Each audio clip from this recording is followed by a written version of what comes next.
ئەمە یەکێکە لە دیمەنە نەمرەکان لە هەموو کاتێکدا.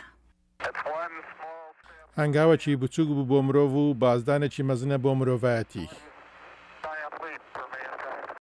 ئەرکی ڕەوانەکردنی مرۆڤ بۆ مانگ تەنها 8 ساڵ زووتر لە 25 ساڵی 1961 لە میانەی وتارێکی سەرەکی نوێی ئەمریکا جۆن کەنەدی ڕاگەیەندرا.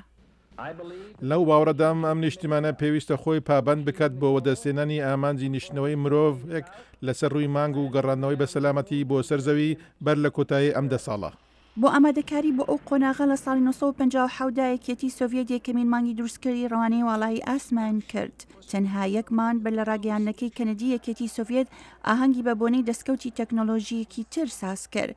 لە مانگی 4 ساڵی 1961 دا سۆڤیەت یۆرۆ گاگارنین یەکەمین پیاوی ڕەوانەی وڵای ئاسمان کرد. 3 هەفتە بەدوایدا ئەمریکا ئالان شپۆردی ڕەوانە کرد. لەسەر پێرسکۆپ دیمەنێکی چەند جوانە هەور فلۆریدای داپۆشتیوە. پێشبڕکەی وڵای ئاسمانی زۆر بەچاکی بەڕێوەچوو لە مۆزەخانەی سومەسیۆنیان بە وڵای ئاسمانی لە واشنتن دەکمنت کراوە.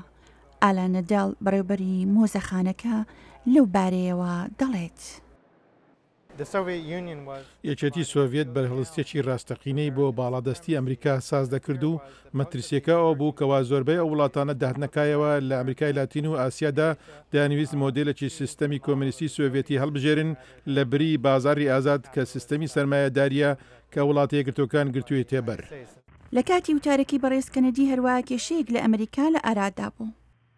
ئەوە کۆتایی نیشستی ئابووری بوو، نیشستیەکەوە بە پێی پێوانەکانی ئەم دوایە ئەوەندە تون نەبوو وەک ئەوەی کە تازە پێدا دەپەڕین، بەڵام بە پێوەری ساڵانی 1950کان تون بوو کەوە سەردەمێکی گەشەی بەرچاو بوو. سەرۆک باراک ئۆباما لە سەرەتای ئەم ساڵدا باسی لەو ڕۆژانەی پێشبڕکێی وڵای ئاسمانی کرد. پاش بەکارهێنانی سەرمایە لە لێکۆڵینەوە و پەروەردەی باشتر، ئێمە نەک تەنیا سۆڤیەتمان تێپەڕاند بەڵکو شەپۆڵێک داهێنەرمان هێنا گۆڕێ کەوا پیشەسازی نوێ و ملیۆنان کاری نوێی ساز کرد. ئەو شەپۆلی داهێنانەی مرۆڤ ڕەوانەی مان کرد هەروەها سەرۆک ڕۆناڵد ڕێیگەنیش یەکێک بوو لە هاندەرانی ئەو بەڕەنگاریە. ئێمە دەتوانین پەیڕەوی هێنانەدی خەونەکانمان بە گەیشتن بە ئەستێرە دوورەکان بکەین. ژیان و کارکردن لە وڵای ئاسمان بۆ دەستکەوتی ئابووری و زانستی ئاشتیانە. ئەم شەو من داوا لە ناسا دەکەم بنکەیەکی هەمیشەیی وڵای ئاسمان بۆ مرۆڤ ساز بکات و لە ماوەی 10 ساڵ دروستی بکات.